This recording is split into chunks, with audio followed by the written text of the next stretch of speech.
Good afternoon, and welcome to the First Responder series with Atrium Health. We started the first, my name is Fernando Little. I'm the Chief Diversity Officer at Atrium Health. And we started the First Responder series in 2014 to engage the community on issues that could threaten uh, on issues that could threaten the physical and mental health of our community.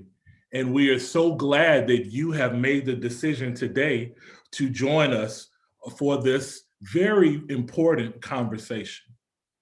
We certainly want to thank the partners that have helped us to produce this conversation today and to communicate it and to organize it. Thank you so much. I will mention them later in our conversation.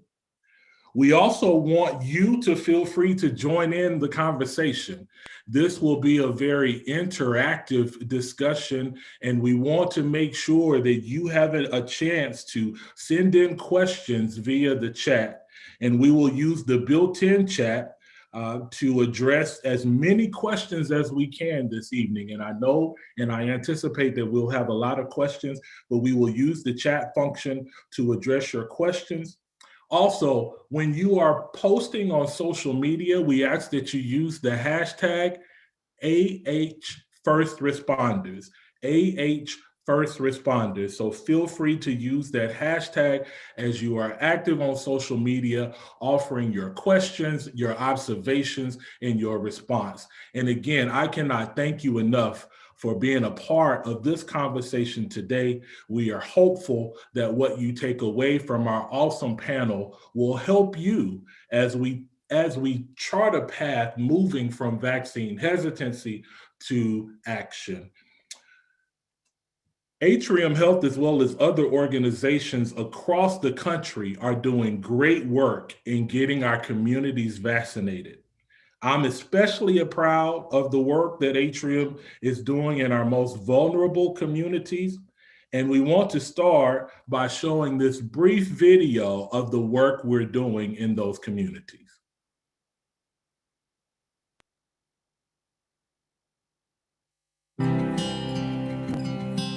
Atrium Health has been a very important partner for First Baptist. We reached out to them and started a relationship early on when COVID hit our community. And we made it very clear that when vaccinations were available, sign us up. We want to participate. My presence here today is to represent the partnership between my congregation, Rockwell AME Zion Church, First Baptist West, and C.N. Jenkins, and Atrium to bring the vaccine to our community. We're happy to see the turnout today. It's exciting. Two of my members were here this morning from 6 o'clock on, and they were as excited as if it was Christmas. They're excited and are looking forward to coming back to get the second shot. I am a retired healthcare person, so I know the importance of being vaccinated. It's important that everybody get the vaccine so that we can get back to some sort of a normal living. If I was to get sick and had to have somebody to see after, I'd feel safer knowing that I did all I could to prevent my sickness. I will encourage everyone to get it because your doctor is not going to tell you to get something that's not needed. And every doctor that I've talked to said, get the vaccine whenever it's available. And here I am. We're not going to get back to normal living until everybody, or at least the majority of the people, get the vaccine. We've got to be protected. And this is the only way for us to be protected. What we do know is that COVID is very deadly. Doing nothing is not an option. But we're taking a step toward being a part of the solution and helping to get our people to a better place.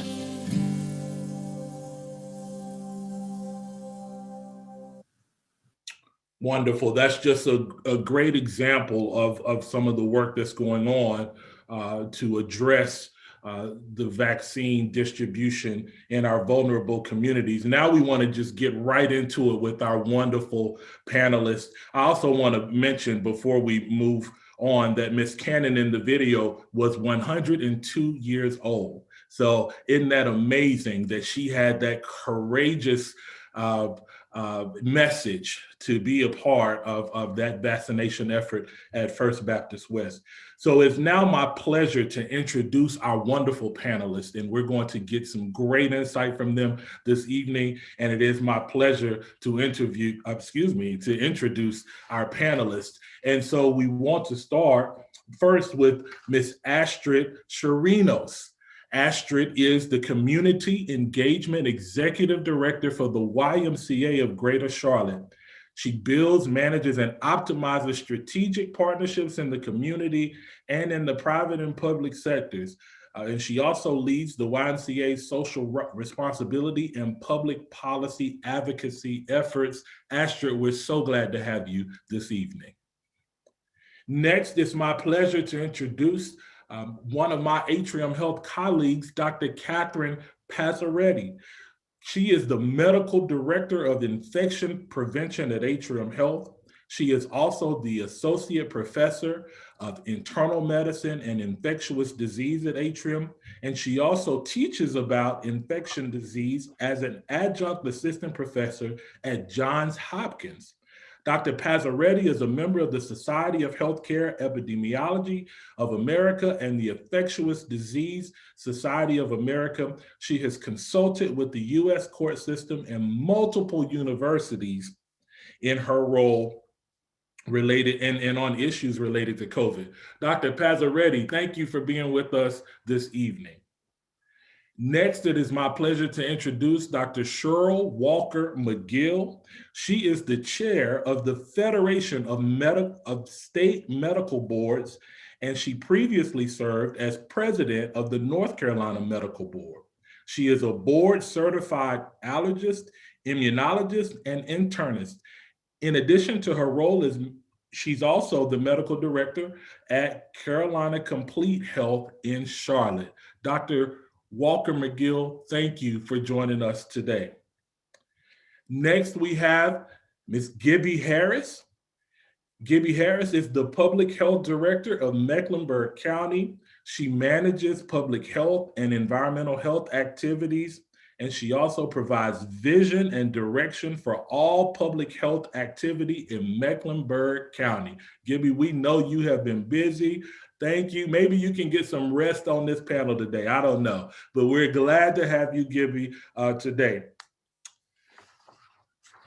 I have to say, our next guest, we are just incredibly honored and privileged to have Miss Dorothy Count-Scoggins, who in our minds is a living legend in our community, and she is a civil rights pioneer.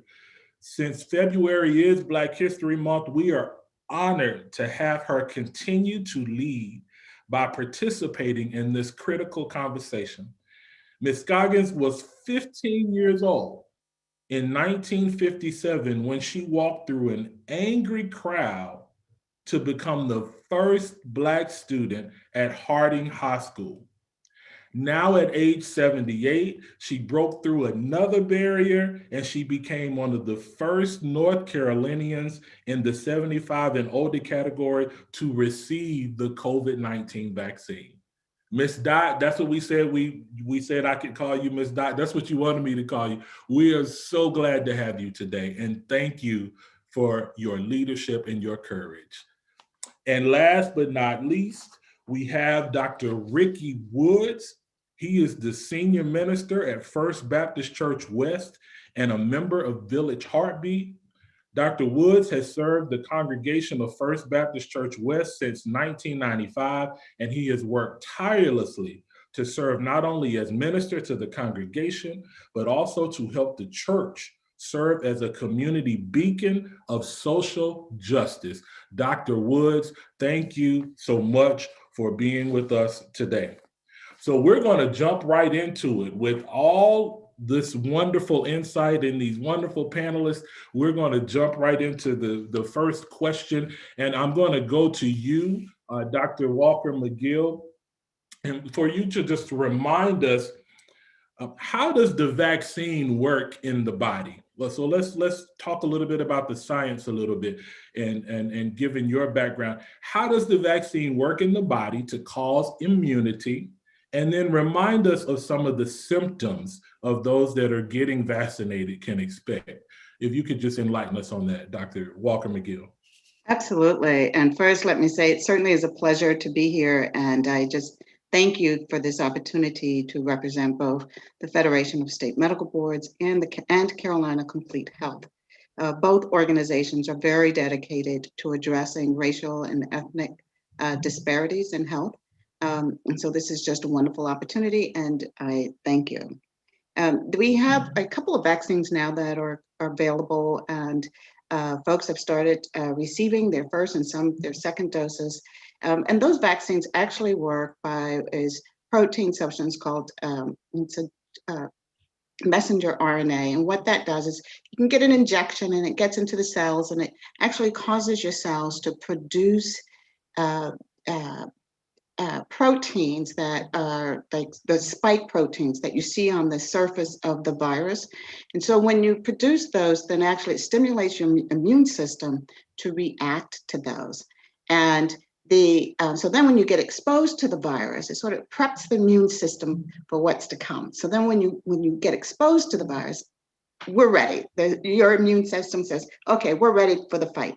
And they will, they recognize the virus because of the protein, because of the spike proteins that are on the surface. And so you have a primed immune system ready to fight the virus. The virus is not able to get in, replicate, or duplicate in the cells, because usually if you can get one viral particle in, it can result in your body producing many more. Your immune system is ready. It blocks that. And so it really is the vaccines are very, very safe. They use your own immune system to help fight viral infection. It doesn't stop you from getting exposed, but it makes you ready when you do get exposed. And I wanted to say that they are really very, very safe. There's a lot of information that we have now. There's so many millions of folks. I don't know what the latest count is, but I know it's over maybe around 28 million or so. So what we know is that the vaccines are safe, they are effective. And so some of the side effects can be really local, just as when you get the flu shot or other shots, whenever you get a shot, you can have a little bit of a local reaction. Some people will get a little fever, some muscle aches, but really the symptoms for the most part are very, very mild. And I just cannot emphasize enough the safety of the vaccines. Yes, thank you, Dr. Walker-McGill. Dr. Pazzaretti, let's talk about that second dose a little bit. I've been hearing that some people are feeling a punch from that second dose, whether it's just feeling a little nausea, having headaches, or the soreness that Dr. Walker-McGill talked about. Why does the second vaccine cause more physical effects than the first, or should that be an expectation in your opinion? Yeah, so Dr. Walker-McGill did a really good job of explaining how vaccines work. Your immune system is that protective system that fights off infection. So the first dose is kind of priming the pump, and then that second dose is kind of a boost to the immune system. So it makes the response even stronger. And with that, your immune system gets reared up oftentimes a little bit more than it does with the first dose. So whereas you might just have had muscle pain, a little aching with the first dose, in a chunk of people, about 50 to 60%, the side effects will be worse with that second shot. And it may be you feel really worn down, you have a little bit of a fever, you're achy, you have a headache, you have some nausea. So I would say, especially younger people in the age of 25 to 55, whose immune systems at times a little bit more robust, may have that more of a punch with the second dose. And just be prepared for that when you go for the second dose. It's a sign of your immune system kind of kicking in, doing a good job. I will say I've gotten a lot of calls like, Dr. Pazzaretti, I didn't have any side effects. Does that mean the vaccine isn't working? And that's not it at all. Our bodies all react in a different way. But for that subset, which isn't small, of people that have a worse side effects with that second dose, just be prepared for it. No, it's not a bad thing. It typically resolves within 48 hours. Wonderful, wonderful. Thank you for that insight on that second dose. So I'm going to go back to Dr. Walker-McGill real quick. Dr. Pazzaretti prepared for that first 48 hours. Is there a time frame, and I've been getting this question as well, associated with any long-term cause and effect effects of the vaccine. For example, if someone got the vaccine tomorrow, could I potentially experience an adverse effect in 3 months or 6 months? Sure. Well, let me first say that Dr. Passaretti, I wish I had introduced you to my mom a few days ago. She received her second dose at Atrium. Thank you very much, Atrium. And she had those symptoms. It was much more than what she had with her first dose, but she had been assured in advance that, that it could happen. And indeed, it actually did get better within 48 hours. So she's your classic patient. And so in regards to long-term side effects, there's really nothing right now that would suggest that that's going to happen.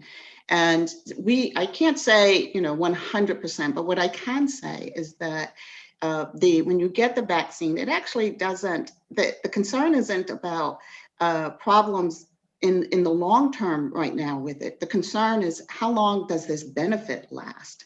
And will there be a need at some point maybe for a booster, particularly with other variants or other parts of the virus sort of mutating a little bit? And so so there really is no evidence, right? There's nothing that would suggest that there are going to be long-term benefits, but do you know what the good news is? It's being followed. So as time moves along, that people are being asked to report adverse reactions. There's follow-up after they get their shot so that they can report them. And so I would not anticipate that being a problem. And as we move along, we're still very young in this. So it's amazing that we've had so many people vaccinated in such a short period of time, to be honest with you. But with all of the folks that we've had vaccinated, with all the information we're collecting right now, the best thing that I can say is that it's really not anticipated, but just as a precaution, people are being contacted to see, what types of reactions they're having, and we will continue to follow this into the future. That's wonderful. And Dr. Walker McGill, I'll come back to you when we get into the trust conversation about the statement you made that this is being followed and tracked, and there is some evidence base there. So I certainly want to come back to that. Dr. Passaretti, we're going to wrap up kind of the clinical discussion around this and move into some of our population health concerns. But I want to ask you, just point blank, clinically, in your expert opinion, and you are our resident expert, we appreciate you, clinically, are there people that just should not take the vaccine? That's a question. Are there people that just shouldn't take it?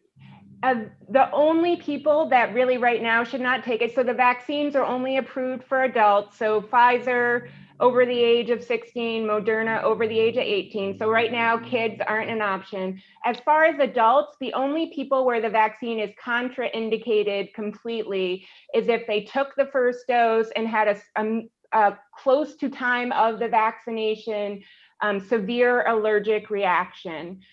People that need to be very careful, think it through, are those that have had a prior severe allergic reaction, again, within 15 minutes to 4 hours of that vaccine to a different type of vaccine or a component of the vaccine. So there have been these rare cases of anaphylaxis or severe allergic reactions that are thought to, but that occurs in between 3 and 5 per million. So it's a very, very rare side effect and seems to be people that react to a component, a very specific component of the vaccine. So very rare, very small number of people. I would say, we get a lot of questions, well, I have lung problems or heart problems or, whatever problem, is it safe for me to get the vaccine? And my answer is absolutely, you're the person that needs that vaccine because risk of COVID in you is higher, the chance of getting hospitalized or having more severe consequences of COVID. So absolutely people with other medical problems should get the vaccine.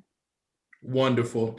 Let me go ahead and just put this question out there because I saw it come up in the chat, and I think while we're here clinically, we should address it. It can go to Dr. Walker McGill or Dr. Passaretti. Both of you are clinical experts. Dr. Walker McGill, when I said Dr. Passaretti is our clinic, she's our clinical expert at Atrium. Well, I know you're an expert too. I saw you give me that. Oh, no. No, I would say I would defer to Dr. Passaretti. She's an infectious disease expert expert, and that's exactly what this is. So I'm very happy to contribute to the conversation, but I think we make a good team. You do. You make an excellent team. So this question came up, and I want to make sure we give time to it. What about pregnant women? This, I just saw it in the chat. I know it's going to come up again. Let's go ahead and address that now clinically with pregnant women. And I will defer that actually to Dr. Passaretti for the latest recommendation regarding that. Sure, absolutely. So pregnant women were not specifically included in the Pfizer or Moderna study. So we don't have thousands of pregnant women that the vaccine was studied in. So with that, there is not a clear recommendation for all pregnant women to get the vaccine. What the recommendation is to weigh the risks of getting COVID. So we know that pregnant women who develop infection with COVID can have more severe consequences of that infection, more breathing problems, risk of hospitalization, higher risk of preterm labor. And that we do not anticipate, but we have not studied these new vaccines in pregnant women. They are not live vaccines. There's nothing about them that we anticipate will cause issues in pregnancy. But because they weren't explicitly studied, that the recommendation is for each individual to talk to their OB, weigh the risks and benefits of getting COVID versus getting the vaccine, and make that individualized decision for you.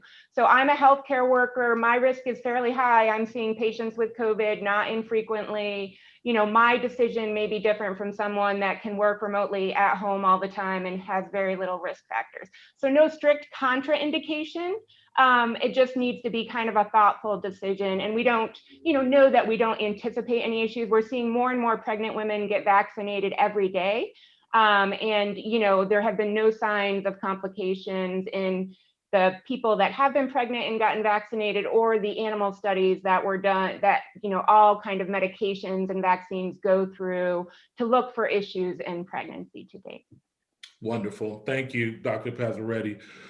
So Gibby, I want to talk about the uptake for demographic and the diversity dimensions of who's getting vaccinated, because that's giving us some insight around hesitation and what demographics may be hesitant, or is there another reason why there are certain demographics that aren't getting vaccinated? But the question is, can you give us insight on who's actually getting vaccinated, and do the rates differ by race and ethnic demographics in our community or in our state, whichever you have purview to? I know you see a lot of data, so your insight will be appreciated with that. That's why I put it down on my screen so I could get it right. We are seeing some differences. We're just getting the data. The state system that collects it for all vaccinators in a county have not been able to give us county level data until this week. So we're just now getting that. What we're seeing, and I'm comparing the state level data, the county level data, and I can also include the data specific to the vaccinations we're doing in public health, but the main are the state and the county. What we're seeing is that a large number of the people that have been vaccinated so far are white. 81% at the state level and 74% in the county. That's not surprising for a number of reasons. One is that the two groups that we're vaccinating right now, group one are healthcare workers, EMTs and paramedics, and long-term care facility staff. Those are the main folks we're doing, and there is an overrepresentation of white people in that population. So you would sort of expect to see higher numbers there. And when we look at the second group, which is our 65 and up, we started with 75. So the majority of the folks we vaccinated in that group so far have been 75 and up. We're getting the 65 to 74, working on those now. But we also know that the longevity of our people of color is not as high as it is for whites. So they are underrepresented in that age group as well. So we think that impacts it a little bit. But the bigger issues, I think, so what we're seeing is at the state level, Black 12%, at the county level, 15% for vaccinations. And with our Hispanics, 2% at the state level, 4% at the county. So even though they're underrepresented in those two groups, they're well underrepresented in terms of the percentage of that population in our county. Yeah. And the other concern that I have is that people of color are overrepresented in the number of people who are affected by COVID, as well as the deaths that we're seeing with COVID. And so if anything, we should be seeing an overrepresentation of vaccine in those populations.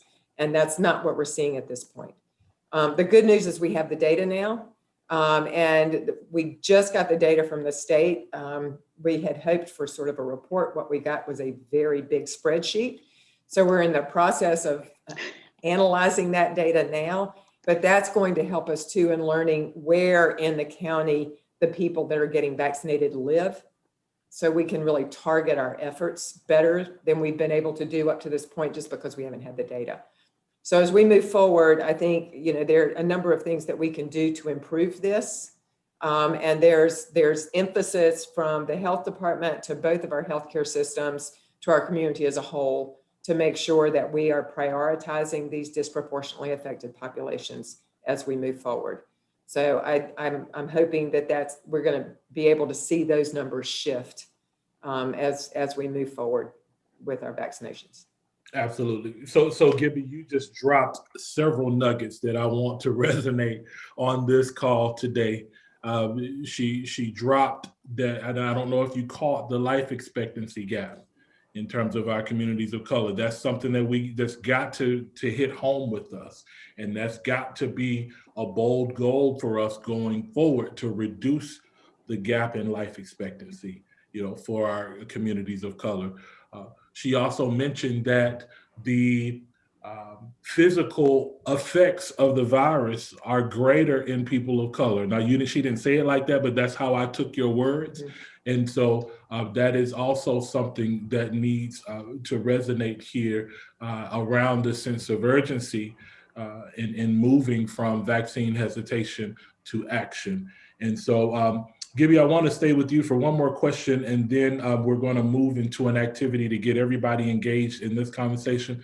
Can you speak to what the county is doing to reach some of these vulnerable communities? Given the insight you just shared, can you talk about some of the things that the county is doing to reach these vulnerable communities? Absolutely. And I want to continue to reiterate, this is a joint effort. We have been meeting at least weekly with a planning group around vaccinations that includes both of the healthcare systems, our emergency management department, Medic is meeting with us as well, to make sure that we're organized or we're trying to be organized and being good at leveraging the vaccine, making sure that we're getting it where we need to. But the county has put together, the health department has put together a COVID-19 vaccine equity plan that has 4 different components to it. One of the issues we know impact our populations of color is the issue of vaccine hesitancy, and as well as distrust of the healthcare system. So we've got to work on that trust. We've got to build that trust. We're doing that every day, all the time, but we've got to focus more now because of COVID, because COVID has just really shown a really significant light on the disparities we have in our community. So part of the plan is really around education and awareness and that trust building. And that involves making sure that our messaging is appropriate for the different populations that we work with and that we're focusing on, but also making sure that we are working with those individuals in our community that are trusted in those communities to get the message out. And you saw some of that in the video. You've also seen it possibly in some of the messages from some of our leaders in the community who have gotten vaccinated. I'll call out Commissioner Leak as one who's been vaccinated. She called me the other day after she got her second shot to let me know that she had no adverse reactions and that she's perfectly fine. And she's making sure that the community recognizes that. So that's one component. The next is really looking at the whole issue of how we schedule appointments. we need to have reduce the barriers to getting appointments. Not everybody has access to a computer or internet or are savvy enough in using the computer to be able to work through some of our appointment systems, right? So we're making sure that we have telephone opportunities for people to make appointments, to get into the system in other ways. And we're also working with some of our community partners that are actually out in the community talking to those individuals who need to be vaccinated and helping them get registered for appointments. The third area is targeting vaccine distribution, and that's really getting the vaccine out into those communities that need it the most. The churches are a great example of getting that into the African American community. In addition to that, we've been working with some of our housing communities with in Livion, which is the housing authority. We also are working with our immigrant and refugee community to get vaccines there, as well as some of the organizations in the community that work with Hispanic population. So moving the vaccine out so people can access it. And the last is continuing to look at that data and monitoring that closely to make sure that we are doing what we want to be doing, that we're actually being successful at that. And if not, tweaking our plans to make sure that we're doing that. So we've put this plan in place. We're going to work it, and we're going to work it with our partners and continue to stay on top of the data to make sure that we're reaching the populations that we need to.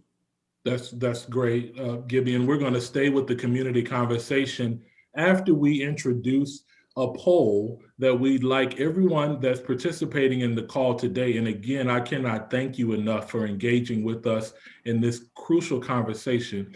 And now we need you to give us insight based on your personal experience, based on what you have observed, so that we can maybe address some of the questions that you may have in terms of moving from hesitation to action with the vaccine. And so there is a poll. It's for the Zoom audience. You will see on the screen 4 brief questions that are coming up. And we ask that you please take a moment to respond to those questions. So I believe they're coming up at any moment. And those questions will be, have you already received one or both doses of the vaccination? So we'd like to understand from the demographic audience that we have, or from the total audience here, who has received one or both of doses of the vaccine.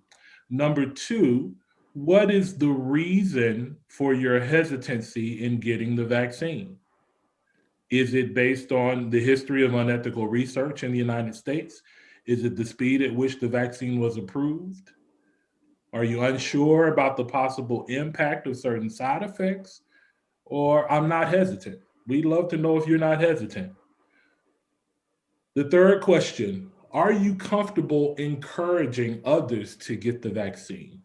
We really want to hear from those of you on the call today. Are you comfortable encouraging those around you, your loved ones, the people in your circle, to get the vaccine? Yes, no, or there is an unsure option. And then the last question, what barriers are preventing you from getting the vaccine? So we love to have a clear understanding around, is it hesitation and just hesitation that may be impacting some of our disparities in vaccine uptake, or is it a barrier issue? So is it related to long wait to get an appointment? I don't have transportation. I took the first vaccine, but I'm afraid to get the second one. Or based on distribution rollout, I'm not eligible. So if you can take a moment to complete that poll before the end of our discussion, we're going to share with the panelists and the rest of our audience the results of that poll to see if we can get more insight from our astounding panel. And I told you they were going to be good, and they're doing a wonderful job. So thank you, panelists. And we're going to keep pushing forward. Dr. Woods, I'm going to come to you because Gibby gave us that call to action in terms of the work that we can be doing in the community. And so I'd like for you to speak to how can churches and the faith community help to bridge the gap between faith and science in terms of diminishing the trust gap around the vaccine hesitancy. So there's trust issues, and then there's a role that the faith community is looked to play in addressing that bridge between faith and science. So how can the faith community help us with that? Well, a couple of things faith community can do. And one of the things that we can do is help persons of faith understand that science is a part of what it means to be a person of faith. There is nothing wrong with having faith and also believing in science. I think that's sometimes gets lost along the way. And so there's a role that we can play there. The other role in which we can play is how we choose to collaborate and to work with healthcare providers in the community, building relationships with them, having them to come in and sponsor health clinics or health education programs, not just when there's a crisis in the community, but on an ongoing basis, whether that's providing health education information around diabetes or hypertension, or trying to address chronic illnesses that impact people oftentimes in underserved communities disproportionately, whether it's providing information in terms of how they can get access to resources that they may not have knowledge of. One of the things that I talked about with the press earlier today, in underserved communities, oftentimes persons do not have a medical home. Faith communities working along with healthcare providers could be a bridge to help link those persons without a medical home to having one, so that they're not using just the emergency room or just urgent care facilities, but they have a primary care physician that is following them, and they're getting on a course of treatment that will lead to improved health outcomes. Absolutely. Great. Thank you, Dr. Woods. Astrid, I want to get your perspective on the Hispanic community, and particularly the overall perception of the vaccine and the vaccination process in the Hispanic community. Can you speak to that for us? Sure. Thank you, Fernando, so much for this opportunity and for the partnership that we have being able to have with Atrium and all the partners that are making this forum possible. And it was great to listen to everybody talk, because the trust is so critical in all our communities. My mom got vaccinated. She's 88 years old, and had no side effects. So thank you, Dr. Passaretti and Dr. Walker. Everything worked out fabulous for her. But she wouldn't have done it if I wouldn't have told her, because I'm her daughter. She trusts me, not only as a daughter, but in culture, in language. I was able to give her that level of comfort. So in the Latino community, it is clear that the vaccine is important for prevention and protection of the families in our community. But there are not enough opportunities for them to listen to a Dr. Walker or a Dr. Passaretti explain in language what the effects of the vaccines are, not only in Spanish, but also in other languages. There are also some barriers in terms of assumptions that the vaccine might not work for them or has not worked with the flu and other vaccines. So they don't really believe here in the United States that it might work. And then there are other issues like perhaps their legal status, where it is in progress or not. And because it's a government initiative, they don't feel comfortable perhaps providing a lot of the information, because they don't know where it's going to go and how it might affect them or their family in that process. So it is important to be able to build the trust and take the time, the touch, and the talk, which are the different elements of building a relationship, to build that trust, so people that are not native English speakers are able to engage and be a part of the process and the conversation. I would say Dr. Harris was talking about that very low number of Latinos that have been vaccinated, and that is true. But also the number of the average age of Latinos is 30 years old. So we are in the 60 and above right now. So there are not as many seniors. I would say once you go into the sectors with essential workers, or when you go into any kind of morbidities or underlying conditions like diabetes or cholesterol, you're going to have many more Latinos because of their age and because of their condition that are going to be wanting to take the vaccine right away. But once again, we need to take the time, the touch, the talk to build that trust so they feel comfortable getting the vaccine. Those are excellent points, Astrid. Thank you so much. And so I want to go to Ms. Dot as one of our civil rights pioneers and courageous leaders. What are your thoughts and perceptions around the impact of COVID-19 in our community?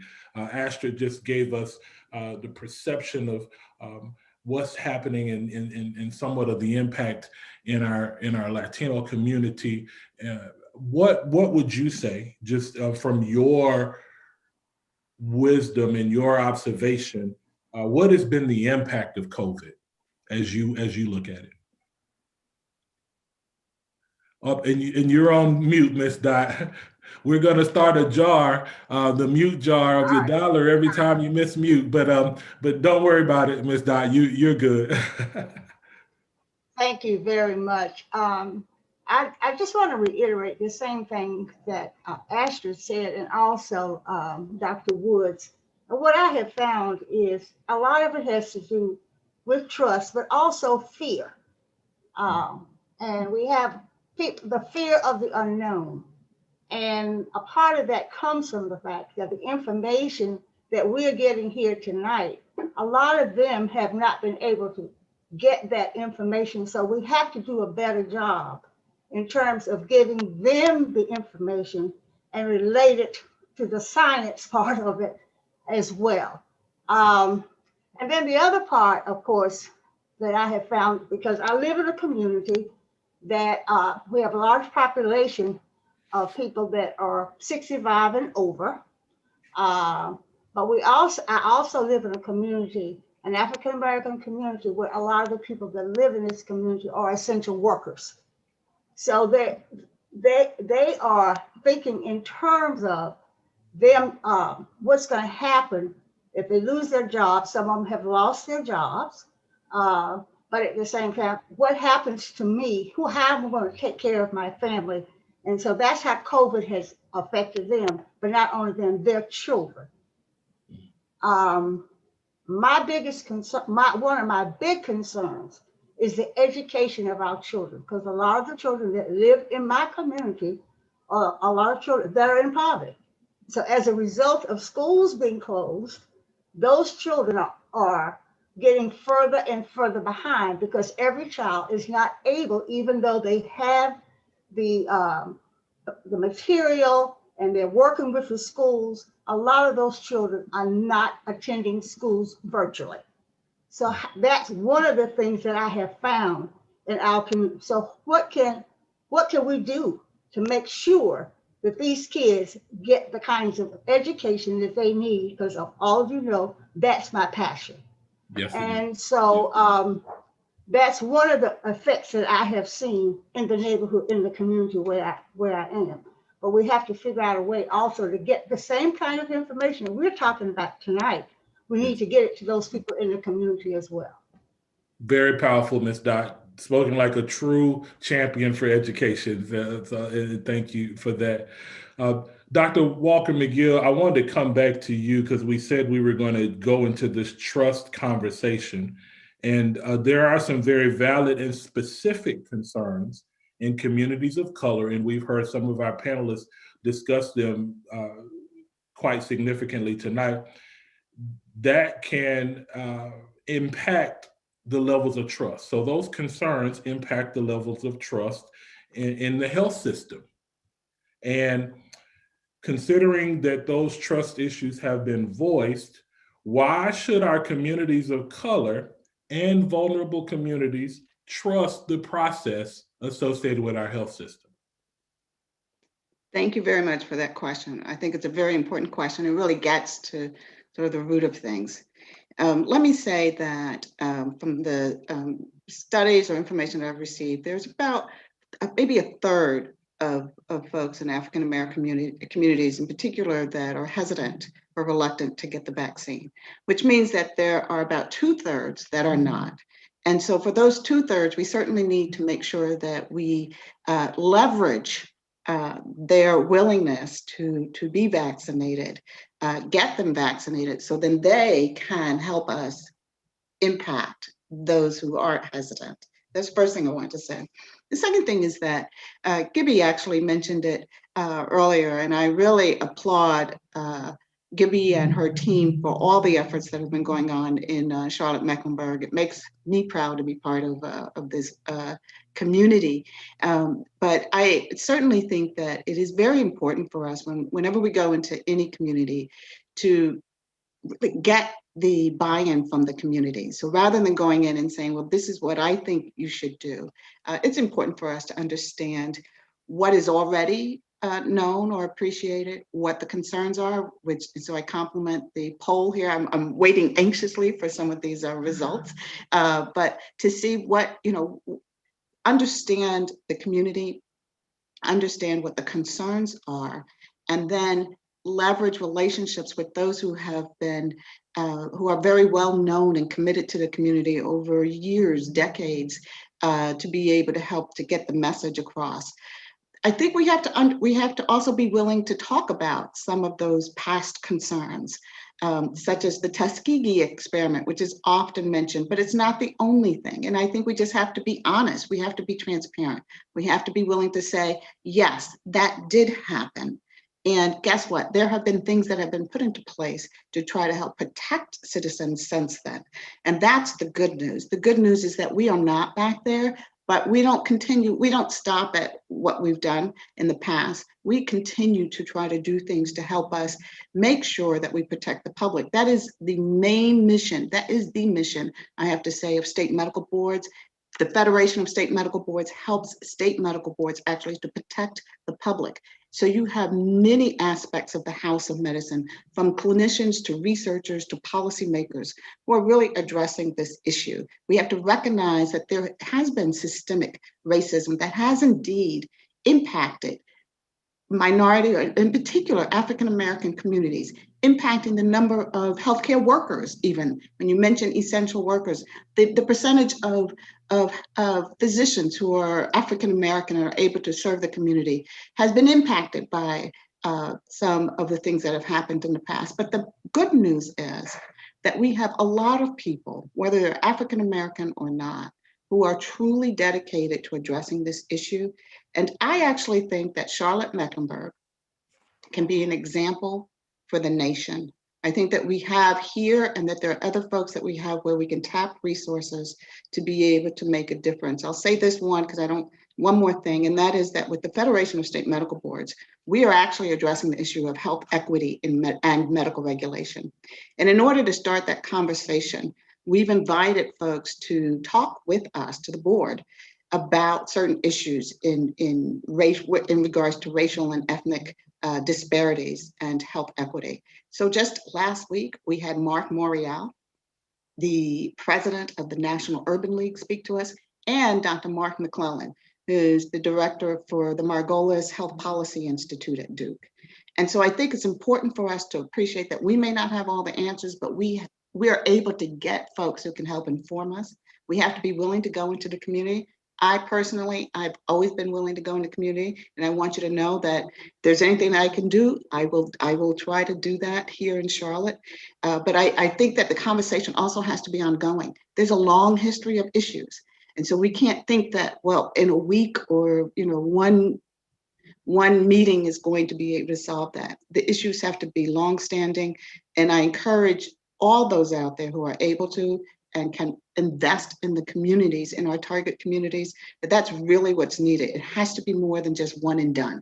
It has to be, here we are now, we want to help you through this, we want to help ourselves through this, and then we want to help you move into the future where maybe we will actually be able to achieve health equity. Now I've said enough and I'll be quiet. That was powerful. Thank you, Dr. Walker McGill, and we certainly appreciate from the virtue and by virtue of the seat that you sit in and on the national landscape, what you can offer us in terms of counsel and advice and best practices. So let me just stay there real quick before we move on. Has there anything that you've seen in terms of the discussions that you've been in with national experts by virtue of your role as chair of the Federal State Medical Board, anything that we should be implementing that could help address some of the racial and ethnic disparities, or any of those strategies that could be applied towards our vaccination equity goals? Anything that you think, that stands out as just an amazing strategy? Well, I was listening intently to what Gibby was saying. And so it really sounds like we're doing the right things now in Charlotte. I think that we have to continue to do them. And one, let me say, first thing is, you can't improve what you don't measure. So we need the data. And we're aware that we don't always have the race and ethnicity data. So we need to make sure that we get it. And up to, I think it's like 47% of those who have been vaccinated, there is no race or ethnicity data connected to that. So that would be one thing. Two is that we have to be able to target communities, which it sounds like we're doing, using things such as the Area Vulnerability Index. There's information out there that will help us to target communities, be able to identify who really is at risk. Three is to be able to go into those communities with partnering with people, I believe, who have long served those communities. So sometimes we can go into communities, and if you're with a large healthcare system or other entities, you may not have the long-standing relationships with some of the healthcare providers who have served those communities. And if that's not there, then I say that's where some additional effort can be made to make sure that the connection is there. So the people who provide care on a regular basis in some of our communities are part of this discussion and part of the long-term plan. So those would be some of the, some of the things. The other thing I'd have to say is that while I think that I'm sure that we all feel like we're very enthusiastic and exciting and inspirational, not everybody may feel that way. So it is important to know who really are the thought leaders, not just who we think are the thought leaders, but who are the thought leaders. I'll give an example of with my mom. My mom is 83. She has some significant health issues. And so when she got her second injection, as I said, she had a little more problem with it. And I talked with her about it because I could just imagine that my mom would talk to 10 people and she would tell them about the problems that she had. And that might influence whether or not they would take it. And so her first response was, oh, yes, I'm going to tell them. And I said, well, Mom, let's talk about this. Because I know that those 10 people who then talk to 10 more people and 10, 10, 10 may listen more to my mom than they may to me at times. And so we have to appreciate that there are different thought leaders with different perspectives, and we just have to make sure that we collaborate with them and communicate in a very culturally appropriate manner. And again, I think the most exciting aspect of all of this, and I'm very passionate about this, I've been working on health disparities for many, many years, and it just warms my heart to be part of this panel discussion with so many different perspectives represented. But I think the thing is that we have to know that COVID-19 is our current main issue, but we're in this for the long haul. And I think that when people feel that you really do care about not just what happens to them today, but what happens to them tomorrow, that there will be more buy-in. Very well said, Dr. Walker McGill. Thank you so much. Dr. Woods, what lessons have you learned in this process that can inspire our community to persevere and to live with hope, just from what you've seen in just a couple of the cluster vaccinations that you've been a part of and helped to organize? What lessons have you learned in the process? Well, one of the big lessons I've learned is the importance of collaborations. This is not something that we're going to be able to get out of acting independently or alone. So reaching out not just to healthcare providers, but other partners within the community, where it's not just the health system, it's not just the church, it's not just the Y or anyone else, but it is coming together and collaborating on what's the best way to do that and how can we leverage that. When we stood up our first mobile vaccine site, we didn't try to do that as an individual church. We brought together several other churches to partner along with us. And by doing that, we were able to maximize the number of people who had access. That's one thing. But I want to piggyback on something else that Dr. Walker McGill raised and that you raised with her and on the issue of trust. Trust is interlocking. It's not just trust on vaccines. We have to also make sure that we are gaining the community's trust on affordable housing when that was the hot topic, on police conduct when that was the hot topic, on educational outcomes on when that was the hot topic. Otherwise, you're only going to have trust for a moment as long as this is a hot issue. And as soon as it fades, everybody sort of goes back to normal and the health disparities continue to exist until there's a next huge problem. And then we're supposed to all come back together one more time and hold hands. We have got to use this as an opportunity to stop operating in silos, building the kind of trust that goes across all of those issues and not just a health issue, not just an affordable housing issue, because they all matter. Great, powerful point, Dr. Woods. Look, I was waiting for some more. That's actually a very, very powerful word. Dr. Walker McGill, I'm gonna come back to you on community partnerships, but I want to ask Astrid to offer her recommendations on community partnerships as well, because we're talking about this collective effort. We're talking about not working in silos. And I believe, Astrid, by virtue of the seat that you sit in with the Y and your voice in the community, you can give us some really good insight around enhancing community partnerships with this whole vaccination endeavor.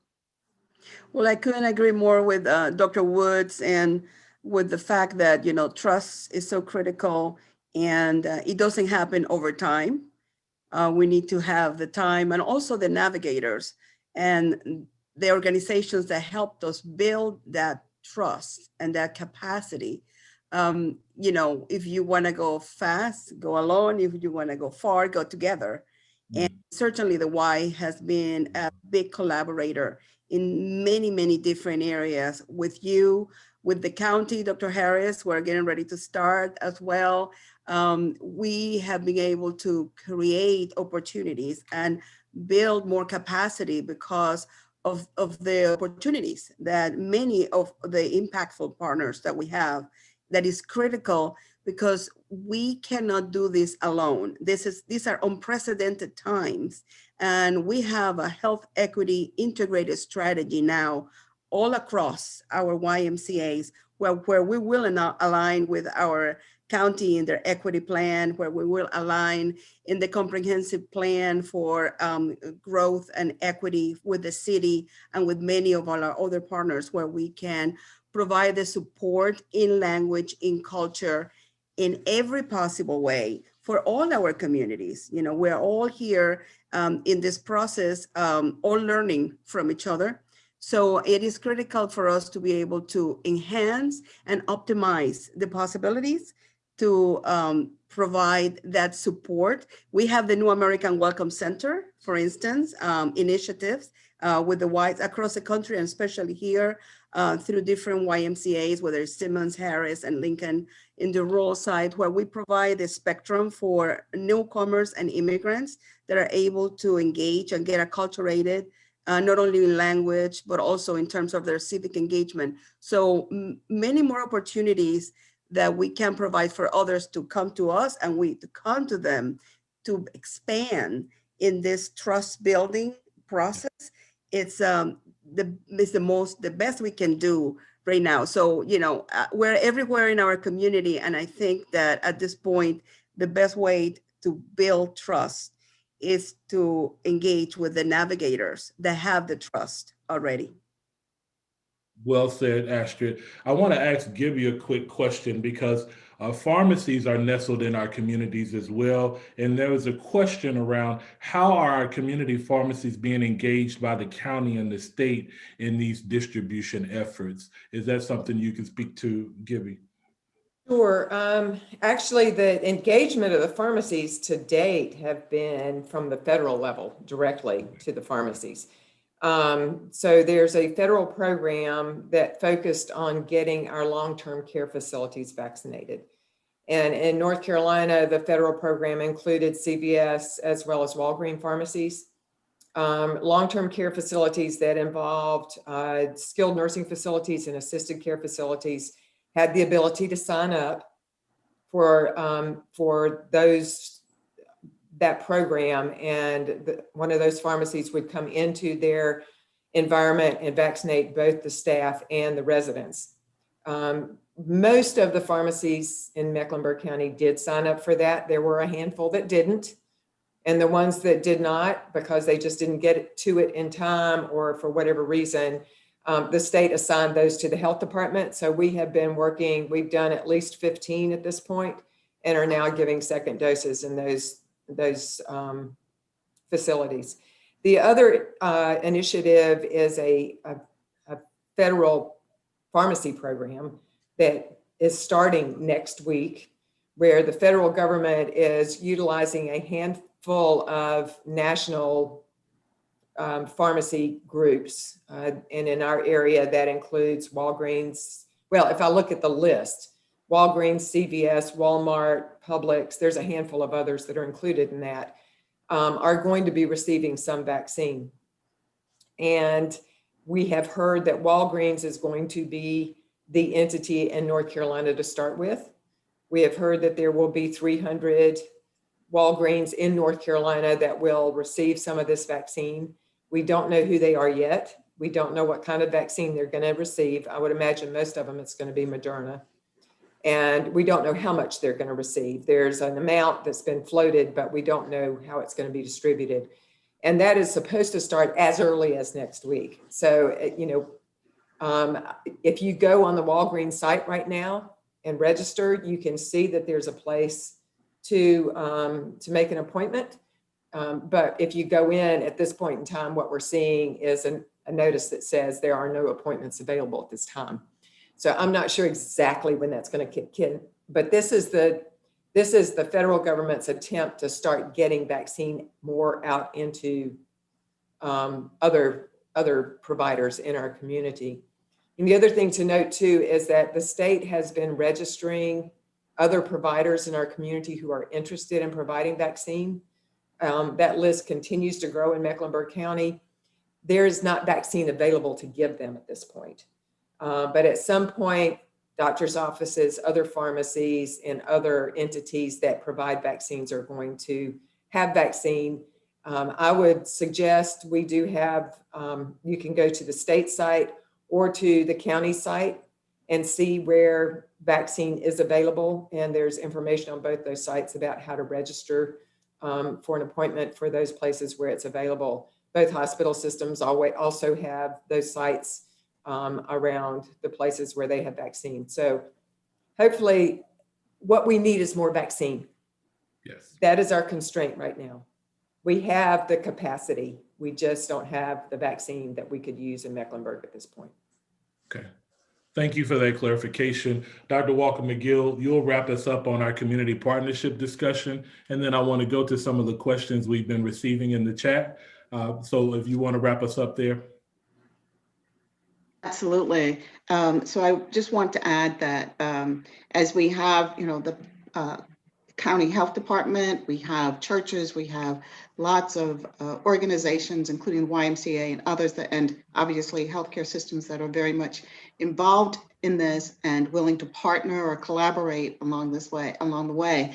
I also want to just mention, I can't do this without mentioning the fact that my day job is as medical director for Carolina Complete Health, which is an organization that is actually a new model and unique in the nation, that we partner with. We're in partnership with the North Carolina Medical Society and the North Carolina Community Healthcare Association. and independent practitioners. And so I want folks to know that, because there's a long history of commitment to health equity with Centene. And we now have, as you probably have read, not just our office, which is going to be here, but Centene headquarters East is going to be located in Charlotte. So I'm with an organization that is very much committed to Charlotte, to Mecklenburg County, and to North Carolina. And there are just a lot of opportunities that are going to be available, and they will extend into helping the communities way beyond what we're discussing this evening. And I just, I'm very happy to be able to say that, because I think there'll be a lot, Centene is going to bring a lot of growth to Charlotte, and folks should know that. Great. Thank you, Dr. Walker McGill. So I want to just take a moment to address some of the questions in the chat. We're very appreciative of those of you that are sending in questions, and we certainly want to be able to address at least some of these questions. The first one is pretty obvious, and I think it's a great one for either Dr. Pazzaretti or Dr. Walker McGill. What if I've already had COVID-19? I think that's a valid question. What if I've already had it? Is the vaccine, does it make a difference or not?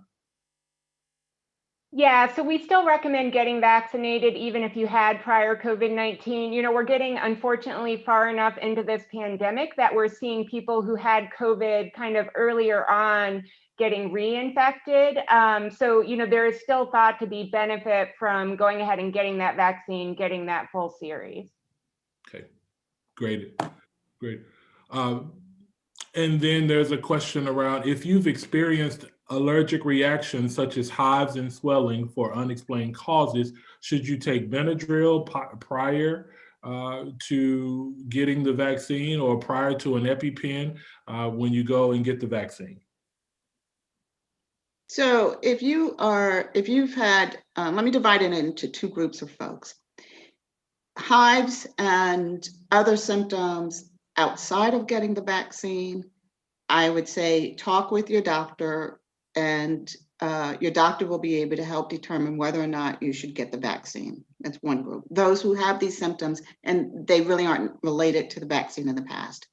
For those who have had symptoms, these types of symptoms, after getting their first dose of vaccine, that may place you in a much higher risk for another reaction.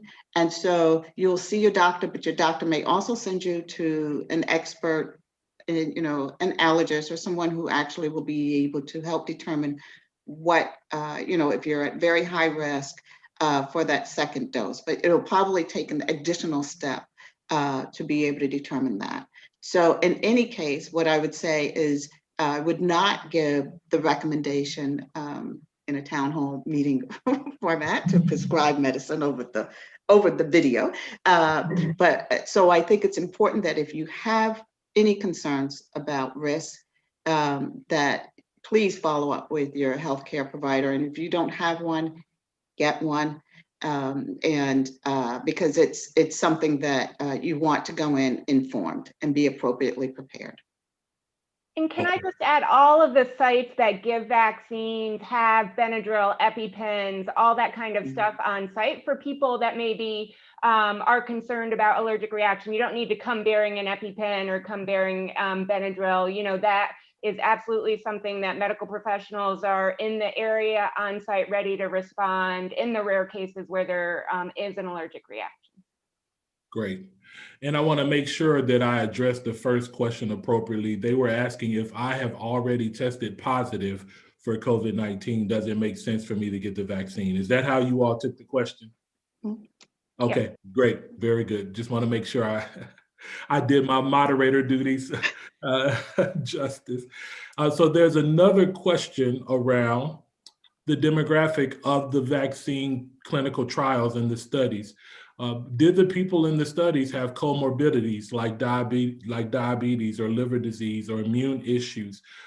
Can we speak to the diversity of the people that were in the clinical trials and the studies? Yes, I will say that, yes, there were some folks who had diabetes, hypertension, other types of medical conditions. And so Now, if they had those medical conditions and they weren't well controlled or they weren't stable, they weren't doing well, I would say no on that. But yes, there certainly folks who participated in the trials some of them did have underlying medical problems. Yeah, and I would just add, the people that put the trials together tried to make it a very inclusive trial. So, about 10% of people in the trial were Black, African American, about a quarter were, Hispanic groups. So tried to cover a lot of ethnicities, races. And then as far as comorbidities, the only ones that were specifically kind of excluded were the pregnant women that we talked about, and people with significant weak immune systems, like well-controlled HIV, that kind of stuff was included, but diabetes, older individuals, obesity, which is a factor with more severe COVID. Those people were intentionally included, and they saw the same benefit that, that 95% protection from symptomatic COVID that was seen kind of across all groups, which is really promising, especially for the older people, right? We're used to older people, maybe their immune system doesn't respond as well, but the fact that they also got that 94-95% protection in a population that gets hit very hard by COVID, that was a very promising result from both of the trials. Wonderful. I do believe this is a common question that comes in. After getting the vaccine, can I still be a carrier of the virus? I can answer that one too. So, that is a question we don't know the answer to yet. So the studies were done looking at if I received the vaccine versus if I received a placebo or fake vaccine, what were the difference in the groups as far as who developed symptomatic infection with COVID? It was not a study to look at, did it reduce spread to other people? We hope that will be shown over time, but that's why it's really important for right now. It's not, okay, I get vaccinated, then I go back to doing everything the way I used to do it. For now, until we learn more about the impact of vaccination, until we on spread from person to person, until we get community rates down, until we get a larger chunk of the population protected, we got to keep wearing that mask. We have to keep, socially distancing. Super Bowl weekend's coming up. I would, put a plug to not have large group gatherings, stick with your immediate household. We are still very much in this. And even if you've been vaccinated, I've been vaccinated, many on this, panel have been vaccinated, it's still important to do those protective measures. Great. And I would say, just remember that the vaccine does not prevent you from getting infected.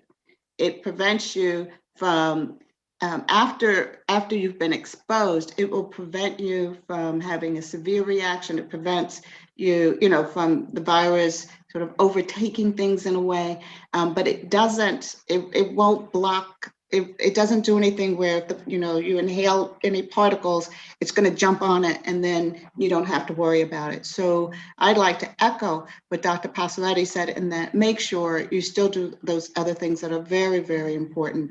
Make sure you do social distancing, make sure you wear your mask, make sure you wash your hands. Those things are very important. And right now we just can't, we can't stop. This is not the time to stop doing those things. Great points. One more question before we look at the poll. How many of you want to see the poll? Don't you want to see the poll? Yeah, so let's see what the responses to the poll were. But one more question. What safety measures, is there a timeline for when the state will allow people younger than 65 to be vaccinated? So Gibby, that may be for you. Do we have a timeline of when the eligibility will go below age 65? So the next group that will be eligible for vaccinations is group 3, and those are our frontline essential workers. And that group is very large. There is a long list of folks that fall into that category. And at this point, I would assume that sometime probably in the next number of weeks, we're going to look at the state moving into group 3. And then group 4 is individuals under the age of 65 who have health conditions that put them at risk. And then 5 is everybody else.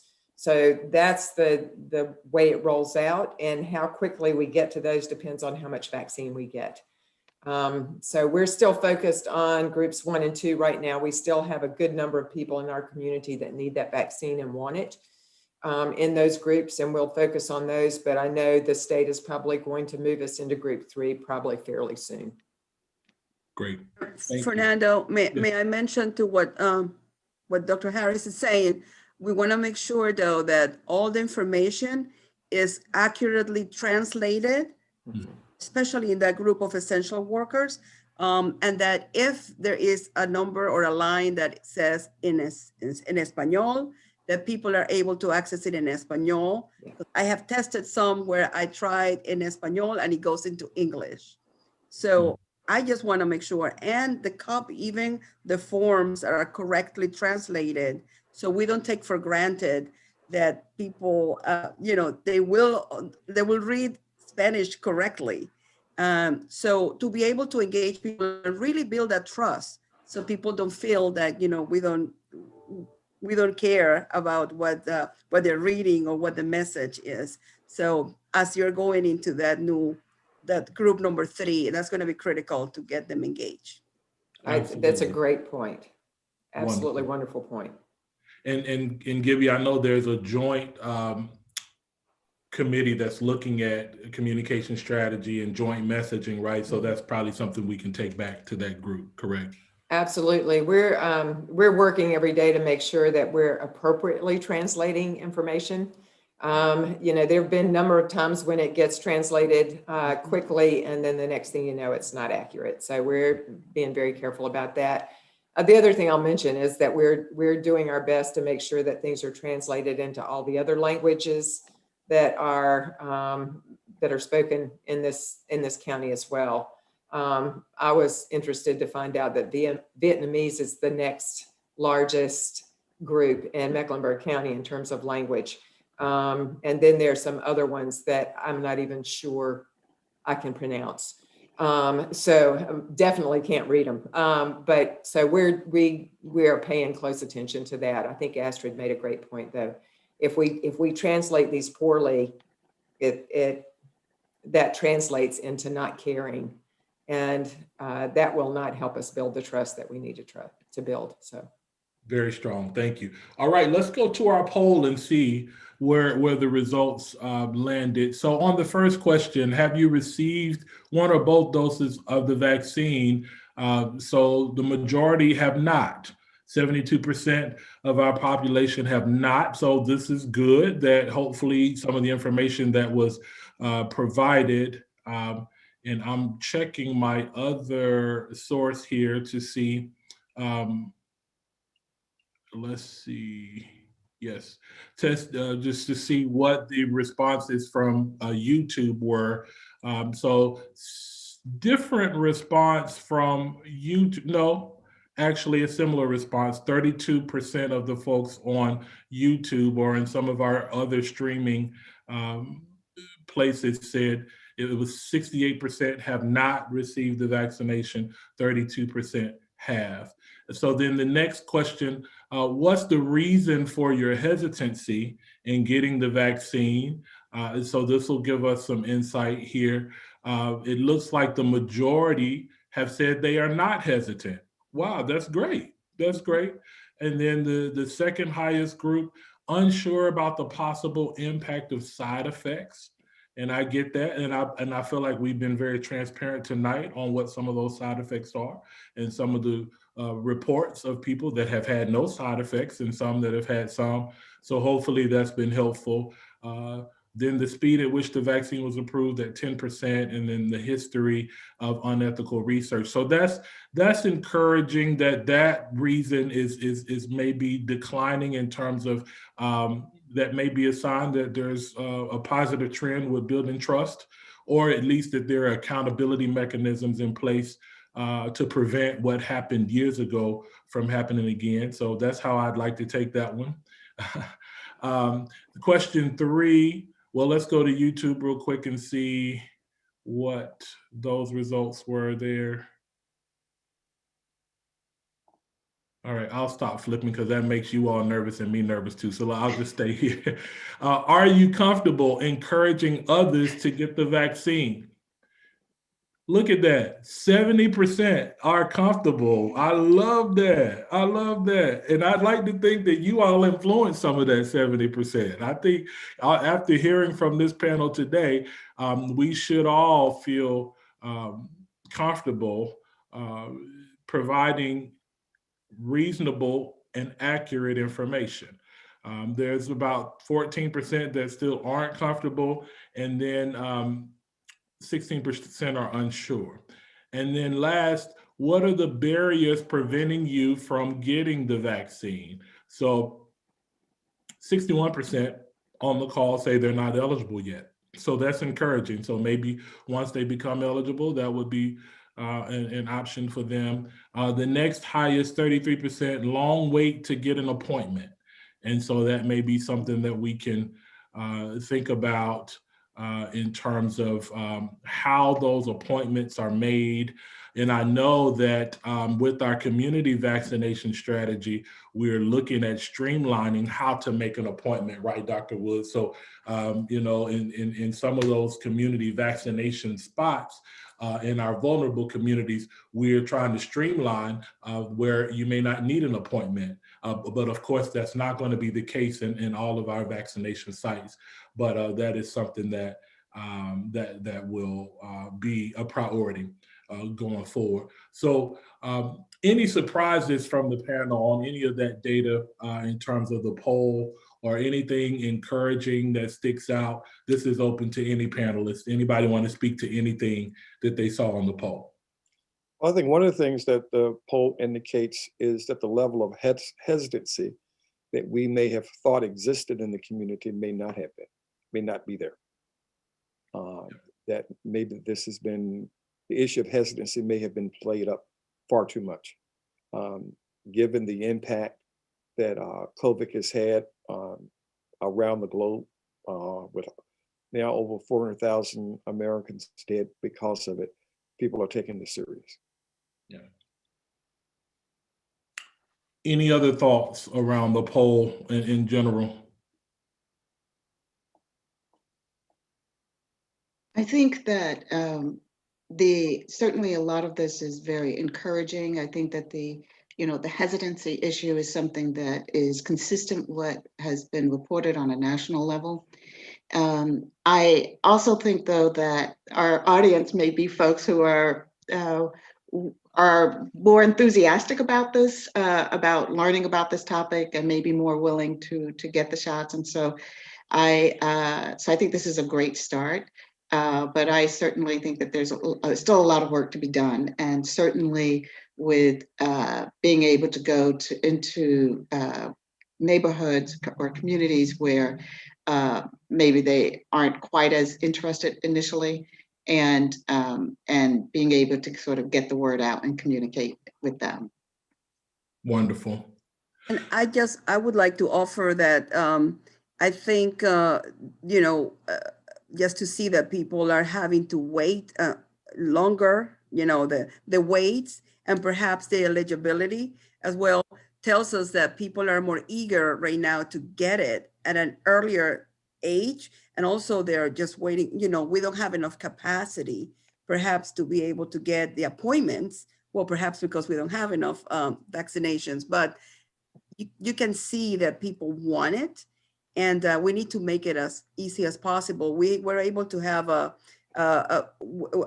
with our partnership with Atrium, we were able to have in one of our YMCAs at Stratford Richardson for a few hours, 250 people that didn't have appointments, didn't have anything. They just came because they were in the community and they knew that we were providing so to, get rid of those barriers, as Dr. Harris was talking before.